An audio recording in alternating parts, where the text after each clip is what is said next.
In an ESL classroom, teachers often focus on improving reading and writing skills from a grammatical and content-based perspective.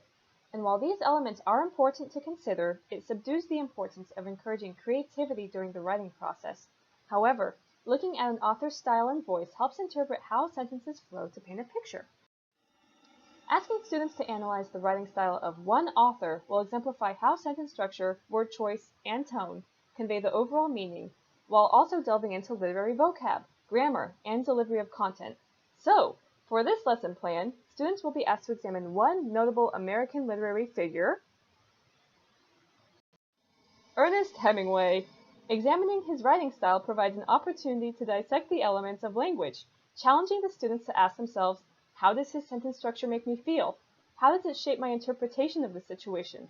For example, a sentence like, at the end of the street, I saw the cathedral and walked up to it, as opposed to, after a while we came out of the mountains, and there were trees along both sides of the road, and a stream, and ripe fields of grain, and the road went on, very white and straight ahead, and then lifted to a little rise, and off on the left was a hill with an old castle, with buildings close around it, and a field of grain going right up to the walls and shifting in the wind. These two sentences come from the same chapter of The Sun Also Rises, from 1926. Looking at Hemingway's word choice, like adjectives or lack of adjectives, as well as the use of conjunctions galore, shapes the reader's imagery of the text. This lesson therefore delves into these concepts and questions. So, dissecting how his word choice and sentence structure contributes to the appeal of his work, elaborates the California Common Core standards for English language arts and literacy, because students analyze how specific word choices impact meaning and tone, and what makes the language engaging, poetic, and appealing.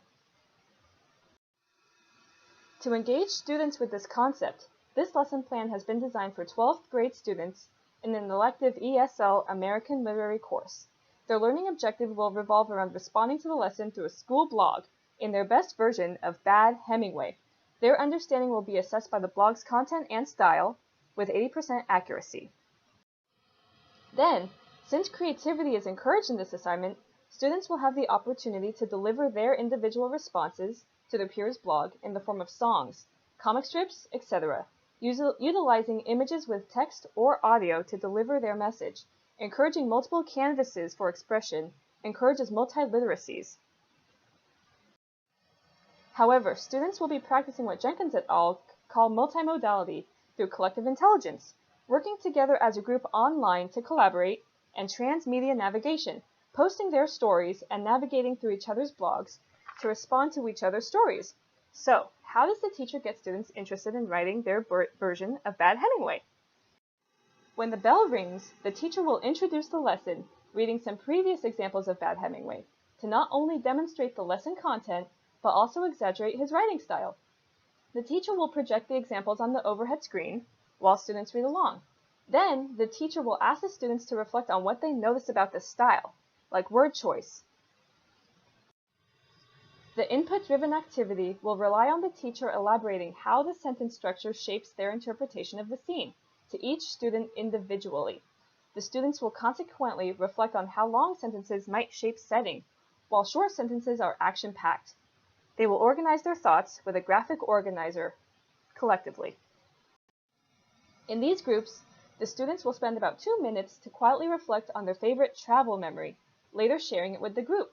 The students will use their memories to construct 5 sentences together, reflecting Hemingway's style.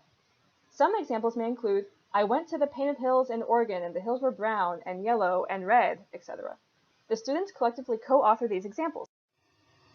After each group shares their favorite sentence with the entire class, the students will each return to their desks and begin to write their own examples of Bad Hemingway. They will spend 20 minutes to draft a paragraph or two using pen or paper, using the handout as a guide, and then they will exchange their paragraphs with one peer who will read it and provide feedback. Collectively as a class, the teacher will walk with the students to the computer lab or provide computers and technological devices that have access to internet. They will begin blogging their lesson on the their example on the school blog. They will have 20 minutes to work individually to draft what they worked on in class. Then the teacher will introduce the homework. The partner each student exchanged stories with will become their partner for the homework portion of the lesson. Each student will be asked to respond to their partner's blog with their best version of their own style. So, although a writing component is encouraged, students can respond with a song, or graphic art, or a comic strip, etc. The teacher passes out a graphic organizer. If students want to continue using the school's technological resources, they can stay after class to continue their homework assignment and blogging component, because it is understood that the technological component of this class may not be easily accessible to everyone. In a low-tech setting, for example, students can write their stories with pen and paper, sharing it with the class orally. In a mid-tech class, however, where some technology is accessible, students could take turns and share the computers or technological devices with internet to type and post their stories. Because this mid-tech setting would consequently require each student to have more time blogging and waiting for the computers, the teacher could encourage the students who aren't blogging to do independent research. Because the lesson plan requires both group and individual work, two learning theories best describe the learning processes. For example, the sociocultural theory would explain the co-construction of meaning when working in groups to create sentences similar to Hemingway's style. The graphic organizer would also serve as a form of scaffolding.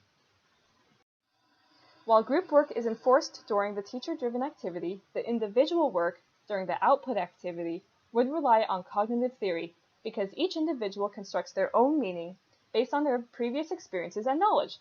Therefore, each individual's output would differ, relying on each individual interpretation of the input. In conclusion, weaving blogging with language arts and literacy gives the students the opportunity to challenge their interpretation of style, allowing them to ask themselves, why does this sentence make me feel this way?